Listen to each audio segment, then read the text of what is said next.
اوكي. السلام عليكم ورحمة الله وبركاته. في هذه المحاضرة من التعليم عن بعد e-learning اليوم حنتكلم عن overview of chapter 4. احنا already خلصنا chapter 4، تحدثنا في 3 محاضرات عن هذا الشابتر، والآن كما عودتكم في chapter 3 بعد ما خلصنا عملنا له overview أو ملخص.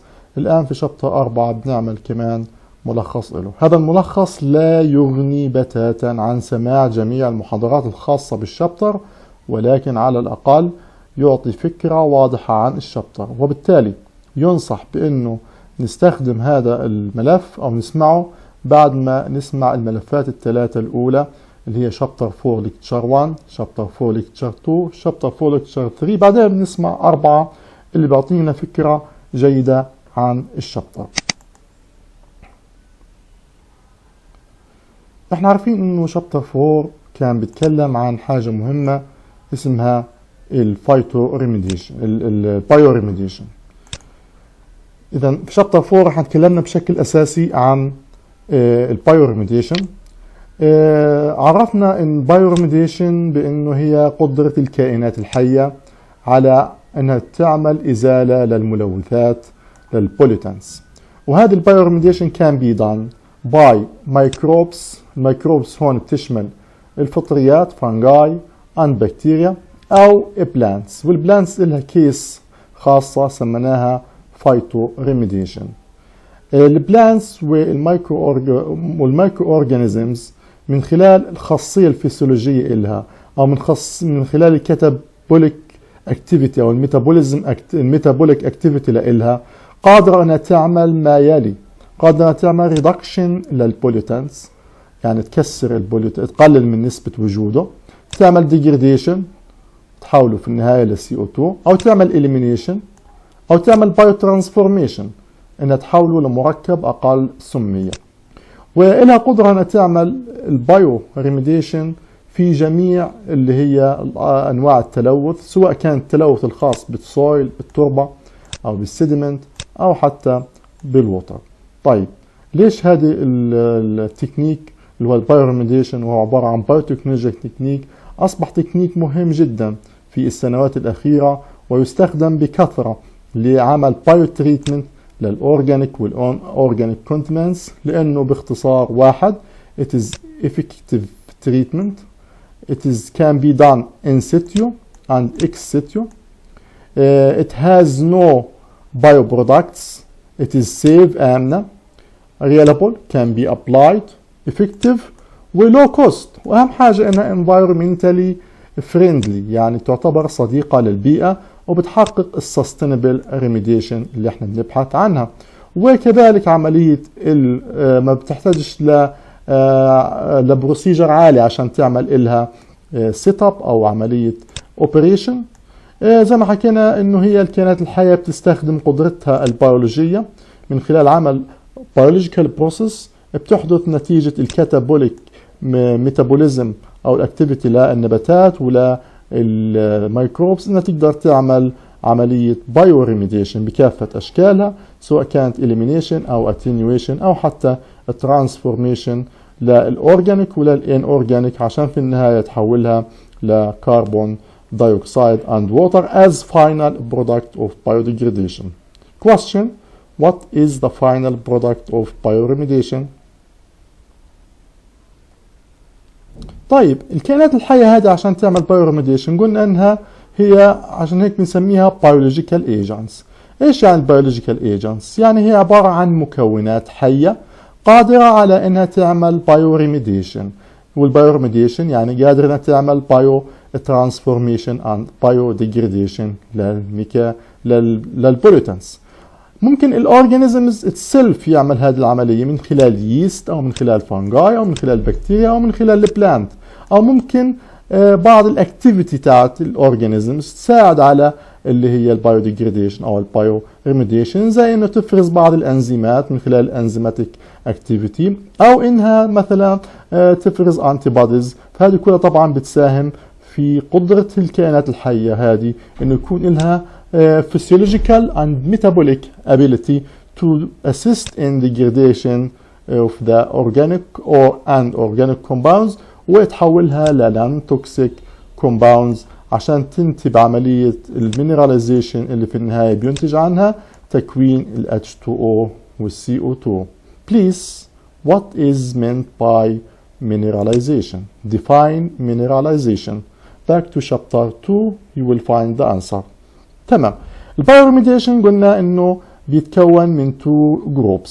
الاول اسمه ex situ bioremediation والثاني اسمه in situ bioremediation. الاكس سيتيو معناته انه عملية ازالة الملوثات بتتم بعيدا عن مكان التلوث، يعني away from the site، وهذه بتشمل several techniques من اهمها bioreactors 1، biofilters 2، land farming 3، bioventing 4، biosparging 5، biostimulation 6 and composting 7.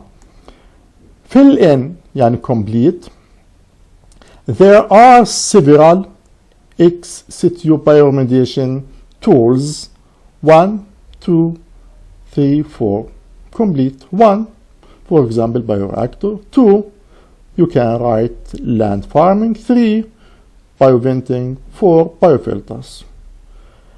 الاكس سيتيو بايوريميديشن تنقسم الى two types. الاول solid phase treatment، يعني بتم المقصود فيه انه السويل واللاند هي الملوثة، الحالة الصلبة للبيئة الطبيعية، وهذا التلوث قد يكون بمواد عضوية او نفايات صناعية او بالصدج اللي هي السوج. طيب ان سيتيو الاكس سيتيو قلنا solid phase treatment هذا واحد.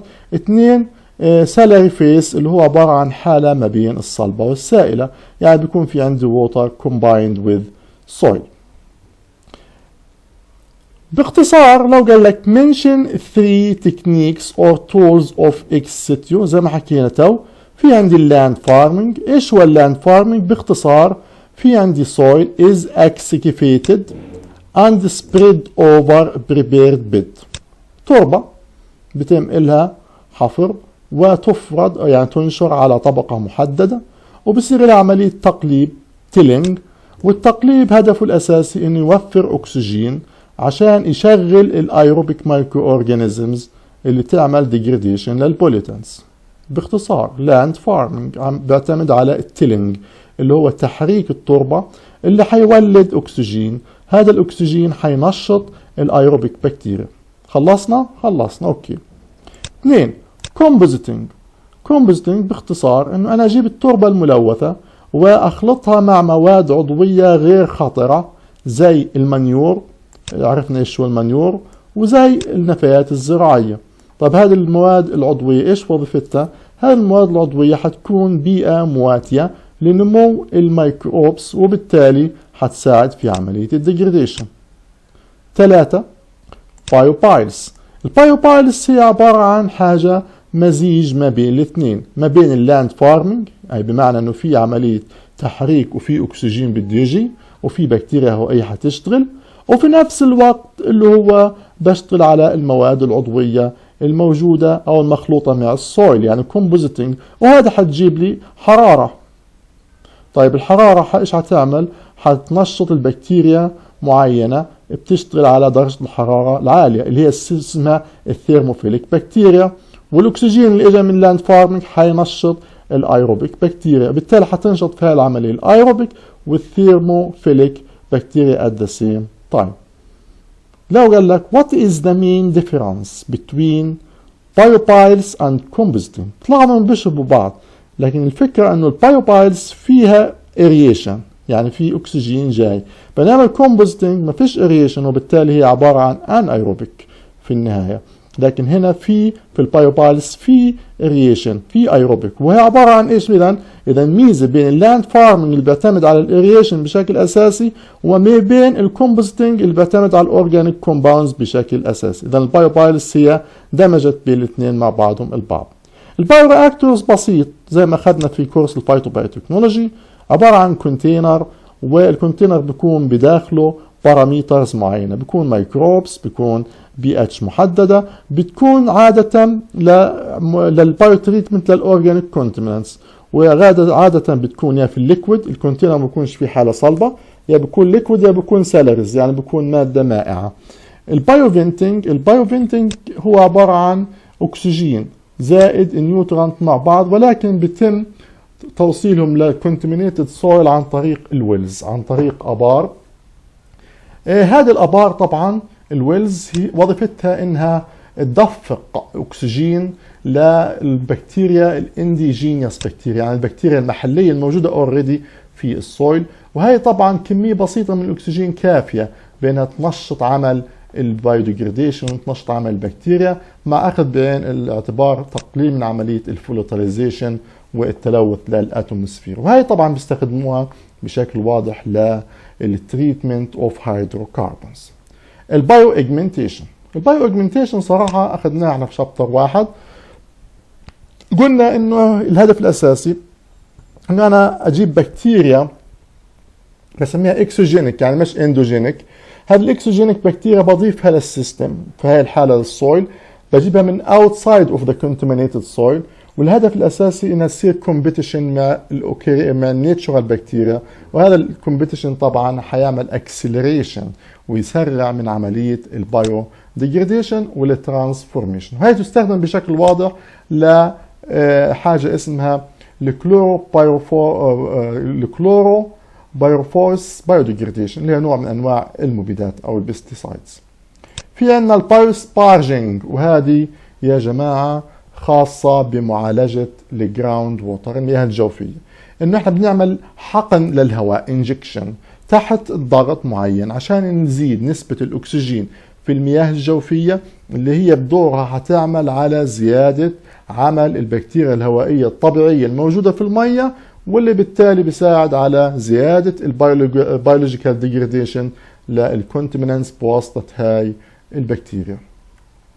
البايوستيميوليشن حكينا عنه في شابتر 1، وقلنا هو انه احنا بنضيفش هان للسيستم او للكونتمينيتد سويل، ما بنضيف إلها ميكروبس، لا بنضيف إلها نيوترانت، يعني ممكن نضيف إلها فوسفور، نيتروجين مينرالز، تريس مينرالز. وهي طبعا وظيفتها انها تزيد من ايش؟ من فاعليه البكتيريا الموجوده، لانه غذاء للبكتيريا كسبستريت لها بزيد من قدرتها على البايو ترانسفورميشن والبايوديجريديشن ات ذا سيم تايم. وهي طبعا بتتم من خلال انه البكتيريا بتقدر تعمل عمليه بايوستيميوليشن. تمام؟ يعني مثلا على سبيل المثال انا ممكن لو ضفت كنيوترون زي الليكتيت، وهذا مهم جدا، لو انا ضفت الليكتيت as biostimulation ايش حيعمل؟ حيساعد على تحويل او بايو ترانسفورميشن للتراي كلوروإيثيلين and بيركلوروإيثيلين، ويعملها بايو ترانسفورميتد تو إيثين. طبعا الإيثين هو عبارة عن ايش؟ مركب اقل وزنه الجزيئي من التراي كلوروإيثيلين والبيركلوروإيثيلين، وبالتالي اقل سميه. فاذا انا لو ضفت على الكونتمينيتد سويل لاكتيت از بايوستيميوليشن حيحفز البكتيريا انها تشتغل وتسرع من عمليه البايو ترانسفورميشن، ويتحول في هذه الحاله لتراي كلوروإيثيلين تو بيركلوروإيثيلين الى إيثين. لو قال لك fill in تراي كلوروإيثيلين and بيركلوروإيثيلين are biotransformed to ethane by microorganisms through the addition of فراغ as biostimulation. الإجابة through the addition of lactate as biostimulation. تمام. مثال ثاني الهيوميك سبستانس اللي هي مادة الذبال، هذه بتشتغل انه لو انا ضفتها على الكونتمينيتد سويل حتعمل على تشجيع او تحفيز الان ايروبيك بايو ترانسفورميشن للاورجانيك ماتر. هذه نقطة مهمة. السالرفيس هو تايب من البايورميديشن اللي بتكون فيه الكونتمينيتد سويل مع الووتر، وهي طبعا بتتم في بايو رياكتور.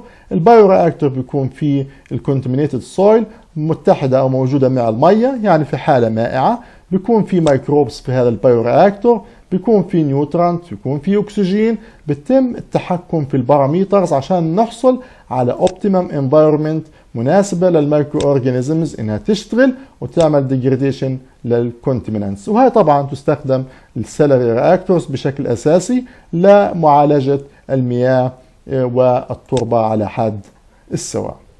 هذا بالنسبة لمين؟ بالنسبة ل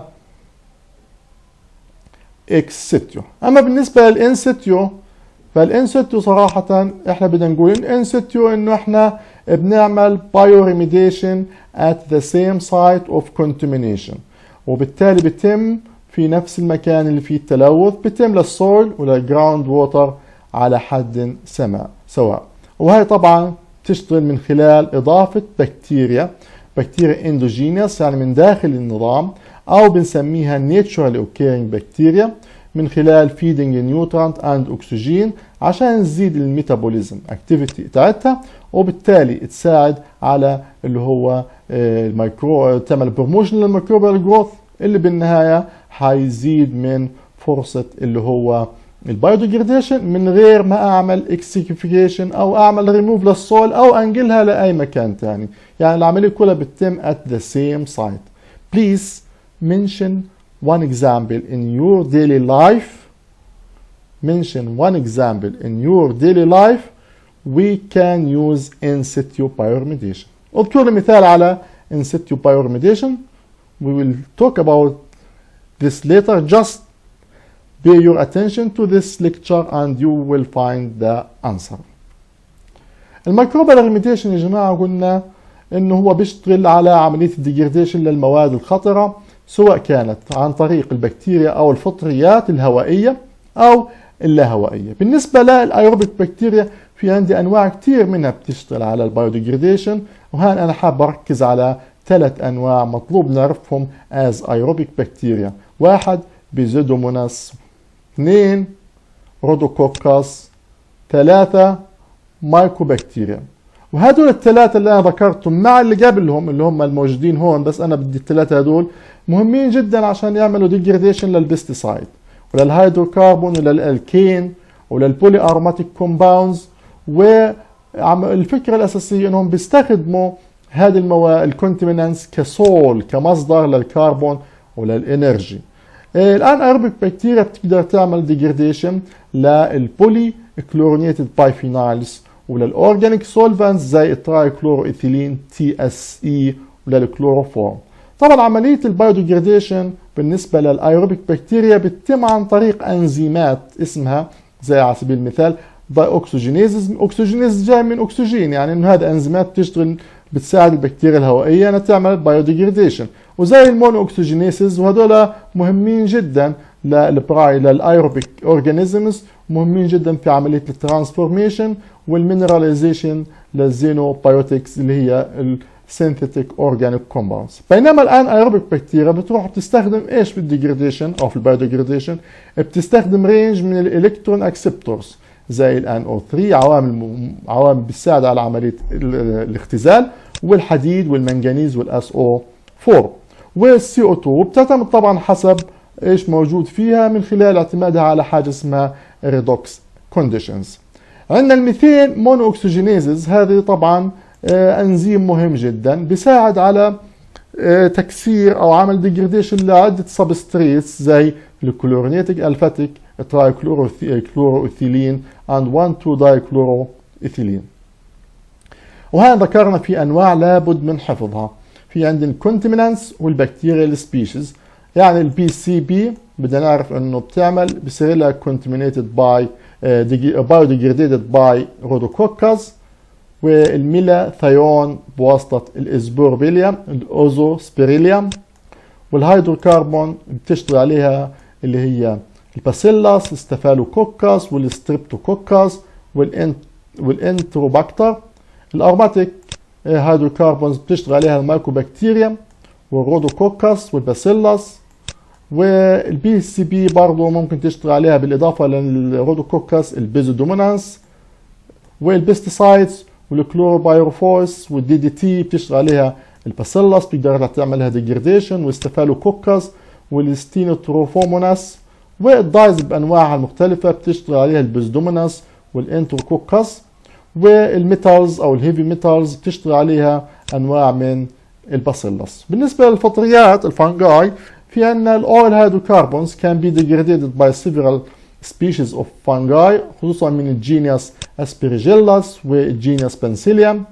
الالفاتيك هيدروكربون ممكن يصير له عمليه ديجريديشن بواسطه الكليسودوبوريوم سبوريوم والاسبيرجيلاس، واليورانيوم المعاصر المشع الثوريوم اورايزوبياس، والخميره بانواعها المختلفه لها قدره انها تعمل ديجريديشن للالكين وللديزل وللانالين اوزو دايز.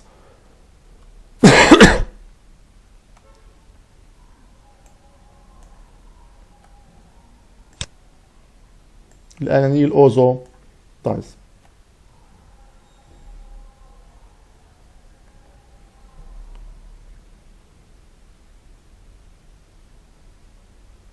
الميكانيزم of removal of contaminants by microbes بتختلف. في عندي الانورجانيك contaminants، هذه طبعا بتشتغل على ازاله المواد الغير عضويه زي الهيفي ميتالز والراديو نيوكلايدز، وهي طبعا بتشتغل من خلال عده ميكانيزم. البايو ابسوربشن مثلا طبعا احنا شرحناه، بس احنا زي ما قلنا هذا شابتر مختصر يعني مش بالضروره نمر على كل شيء بالتفصيل، لكن احنا بنعطيكم فكره. بايوسوربشن، بايو ليتشنج، 2 بايو مينراليزيشن. وات از بايو مينراليزيشن؟ لازم تعرف what is biomineralization used for. والintercellular accumulation and enzyme catalyzed transformation. طبعا بالنسبه لهذه البكتيريا اللي بتشتغل على الانورجانيك ممكن تكون هوائيه وممكن كلها هوائيه، وفي النهايه طبعا بتبدا عمليه مهاجمه المواد العضويه او الاورجانيك بوليتنس بالبكتيريا الهوائيه من خلال الاكسيديتيف بروسيس في الاول، بعدين بتشتغل الانزيمات من خلال انزيمات الاكسجينيسز والبيرتوسيزز اللي بتكمل عمليه الديجريديشن للاورجانيك ماتر. في عندنا الكروم يام بي 450 الكين هيدروكسيليسز، وهذا عباره عن ايش؟ وات از ذس؟ انزيم بيلعب دور مهم في الميكروبيال ديجريديشن للاويل وللكلورينيتد هيدروكربون وللفيول اديتيفز ولمركبات كثيره. بدي اقول انه الديجريديشن اوف هيدروكربون دائما بيتم في الايروبيك كونديشن، وهذا مهم جدا لازم نعرفه. بالنسبه للديجريديشن اوف زيانوبيوتكس دائما بيتم في الايروبيك بمساعده انزيم الاكسجينيسز. بالنسبه للديجريديشن اوف البي سي بي اس كلورينيتد بايفينايلز، هذه بتتم حسب كلورينيتد بايفينايلز بتتم او بولي كلورينيتد بايفينايلز بتتم حسب حجم الكتله الجزيئيه للكومباوند. اذا كان هاير معناته بتتم بواسطه ان ايروبيك مايكرو اورجانيزمز من خلال عمليه ريدكشن، لانه كبيره بده يعملها ريديوسنج لسمبل كومباوند. ولكن اذا كانت لور كلورينيتد بايفينايلز فبتتم من خلال عمليه اكسده بواسطه الايروبيك بكتيريا. لو قال لك how PCPS is biodegraded aerobically, anaerobically, both of them. So multiply, choose answer. Question: how polychlorinated biphenyls are biodegraded or biotransformed through واحد aerobic condition أو aerobic microorganisms، 2 anaerobic microorganisms، 3 both of them، 4 none of them. What is the answer? If anybody has the answer please just let me know. بعدين ناخذ الفانجاي. الفانجاي زي ما انتم عارفين برضه بتشتغل على الديجريديشن اوف مايكروبيوتا زيها زي البكتيريا، وبتشتغل من خلال الهيفال سيستم تاعها ومن خلال المايسيليوم. نيجي للفايتوريميديشن. الفايتوريميديشن هذا حاجة خاصة بالنبات، هي قدرة النباتات انها تعمل ريموف وميتابوليزم وديجريديشن للاورجانيك وللانورجانيك بشكل عام ولكل الكونتمينانتس سواء ميتال او هيدروكربون او دايس او توكسيك. طبعا تعتبر عملية مهمة جدا لانها اول حاجة لونج تيرم ولو كوست وانفايرمنتالي ابليكابل وبتحقق الانفايرمنتال سستينابيلتي. وات از meant by environmental sustainability? Okay, please try to answer. What is meant by environmental sustainability? وكمان إلها قدرة على أنها removing of degrading virus organic and inorganic. وطبعا الفايتوريميديشن يعتبر cost effective، ويعتبر كمان ما فيش فيه أي خطورة لأنه ما فيش فيه باي برودكتس. لكن السؤال بيطرح نفسه، what is the three main أو major goals of phytoremediation؟ واحد، إنه phytoremediation ممكن يستخدمه في عملية استخلاص الميتالز المعادن. اثنين، إنه هذا عملية risk minimization ما فيش فيها أي خطورة. وكمان phytostabilization بتحد من انتشار الملوثات في المكان اللي فيه التلوث. وثلاثة sustainable بالنسبة للسويل. بتخلي السويل مانجمنت مهم كتير، بتزيد من الفيرتيليتي تاعت السويل والستابيليتي تاعت السويل، وبالتالي بتزيد من المحصول الكروب جروث من غير ما استخدم أي مواد كيميائية. Again, what is the environmental sustainability? You have to be aware about that. The answer inside this slide. زي ما قلنا انه في عندي نباتات معينة بتشتغل على الفايتوريميديشن، من بينها نباتات تيرسترال اللي هي نباتات برية، ونباتات مائية اكواتيك.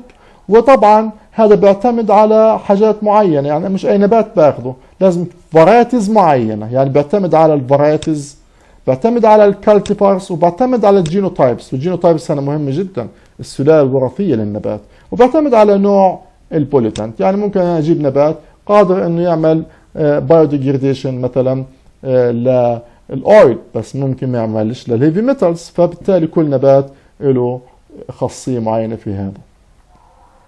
عشان هيك السلكشن تاع النبات بيعتمد أول حاجة على التوليرانس تو ذا انفايرمنت، قدرة البيئة، قدرته على إنه يتأقلم مع البيئة، قدرته انه يعمل ابتيك للنيوترانتس من السويل، ومش ابتيك كمان انه ينقله لباقي البلانت تيشوز، يعني يعمل له ترانسلوكيشن واكيوميليشن، انه يكون سريع في النمو، له سرعه نمو عاليه هاي جروث، وانتاج البايوماس تاعته تكون عاليه، انه يكون توليرانس يعني قادر انه يقاوم الظروف الطبيعيه من انجراف التربه، من اللي هو درافت من السالينيتي، وانه يكون متاح بشكل كبير.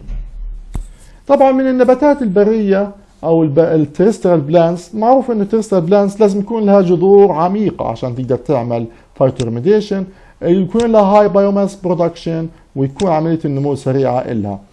طبعا من النباتات المشهوره في هذا الصدد نباتات كثيره، حنذكر منهم اللي هي نبات الهايبريد بوبلار 1، 2 الانديان ماسترد الخردل الهندي، 3 هيلينثاس انيوس نبات دوار الشمس. تخيل نبات دوار الشمس او عباد الشمس مهم جدا في عمليه الفايتو ريميديشن، له قدره انه يواجه الكلايماتيك فاريشن والدرافت والفلاد وكل هذه الظروف.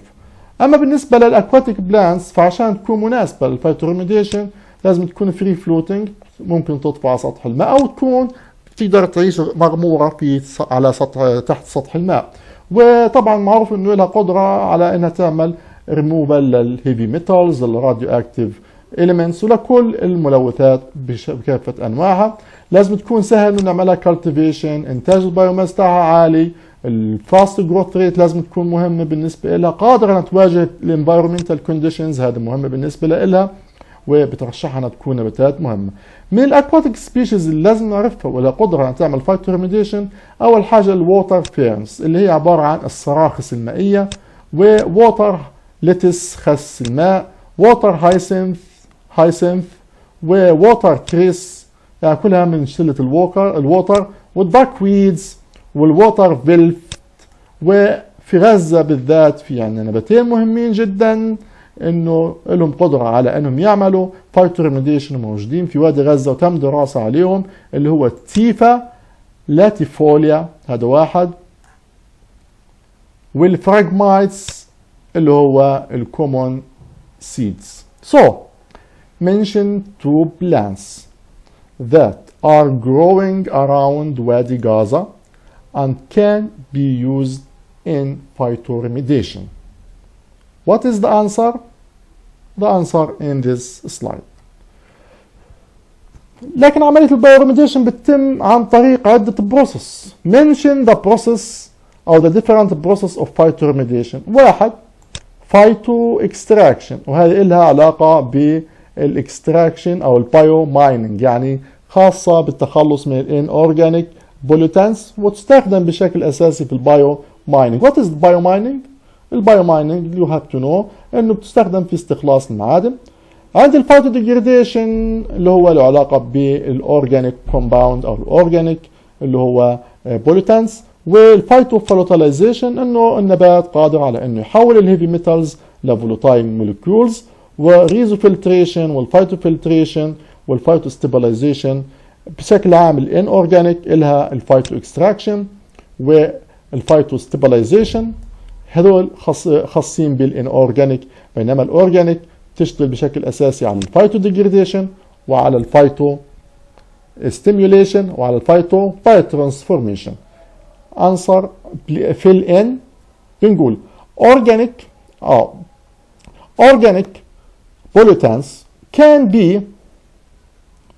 removed by several or different bioremediation processes such as 1, 2, while inorganic pollutants can be removed by other processes of bioremediation such as 1, 2.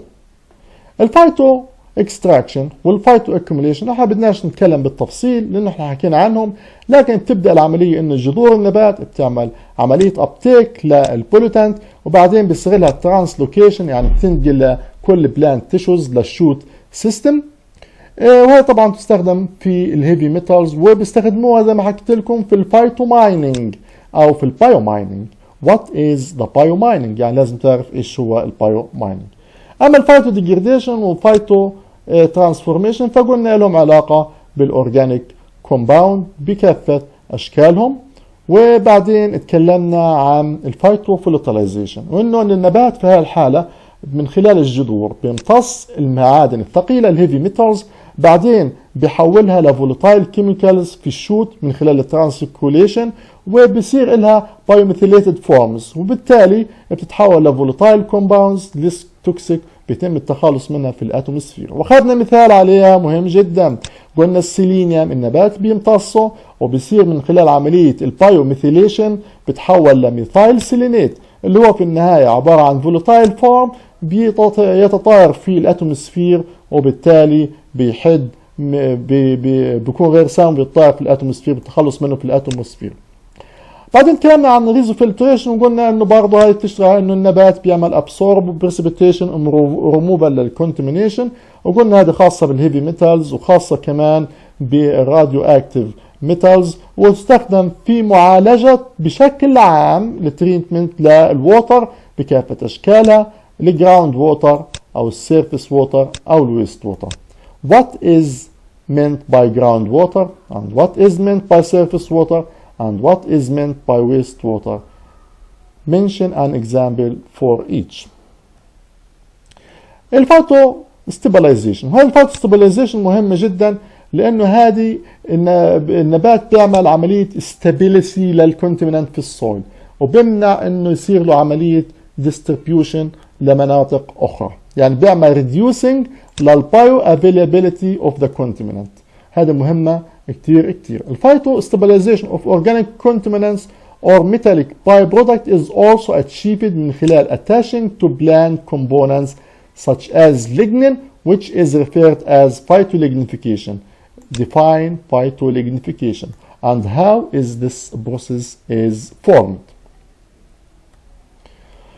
الميكانيزم اوف ريموفال اوف كونتامينانتس باي بلانتس، في عندي الان اورجانيك وفي عندي الاورجانيك. الان اورجانيك خاصه بشكل عام لها علاقه بالميتال ابتيك، والاورجانيك لها علاقه بالزينو بايوتيك كومباوندز اللي بتتعرض لبارشل او لكومبليت ديجريديشن باي بلانتس. طبعا هي شرحناها بالتفصيل وارجو انكم ترجعوا تفهموها بشكل اوضح، وخصوصا قصة اللي هو البلانت ممبرينز ودورها في عملية الترانسلوكيشن ودور الليبيد باي لاير في هاي القصة. الانزيمات هي اللي بتشتغل برضه زي ما هي في الميكروب بتشتغل برضه في النبات بتشتغل، زي انزيمات معينه المونو اوكسجينيسز والداي اوكسجينيسز والديهيدروجينيسز، كل هذه الانزيمات بتشتغل وبتساعد النبات انه يلعب دور مهم جدا في عمليه الفايتو ديجريديشن. والزينوتيك جنرالي بيصير لها ترانسفورميشن من خلال عده كيميكال موديفيكيشن. mention the chemical modification which xenobiotic undergo in the process of transformation. 1 oxidation، 2 reduction، 3 hydrolysis. وطبعا في عندي العمليه الثانيه الكونجيجيشن اللي هي طبعا خلال ارتباطه مع الجلايكوثيون والشوجر والامينو اسيد اللي بتنتج سولار اند بولار كومباوندز. هذا ملخص للبروسيس اوف بايوريميديشن. زي ما انتم شايفين الفايتو ديجريديشن بتشتغل بشكل عام في الروت سيستم او في الريزوسفير، وهي عباره عن خاصه بالاورجانيك كومباوند، هاي البوليتانت واضحه عندي. والبوليتانت ترانسلوكيشن هي انتقال البوليتانت من خلال الروت الى باقي اجزاء النبات البلانت تيشوز. وعند الفايتو اكستراكشن وهي خاصه بالان اورجانيك كومباوند وقدره النبات على انه يعمل ريموفال للان اورجانيك كومباوند. والفايتو ستابلايزيشن انه النبات يمنع انتشار هذه الملوثات على التربه وبدلا من ذلك يعمل لها ابتيك. والفايتو فولاتيلايزيشن هي انه بيصير عمليه انه الهيفي ميتالز النبات اللي بيمتصها في خلايا النبات بتصير لها عمليه ميثيليشن وبتتحول لفولاتايل كومباوندز بتتطاير في الاتوموسفير بتكون ليس توكسيك وبالتالي يتم التخلص منها في الاتوموسفير. قلنا في عندنا حاجه اسمها البلانت اسيستد مايكروبال ديجريديشن، انه في الروزوسفير في عندي حاجه اسمها الروزوسفير اورجانيزمز، وهذا عباره عن كائنات حيه قد تكون بكتيريا او قد تكون فطريات بتعيش في منطقه الجذر تاعت النبات.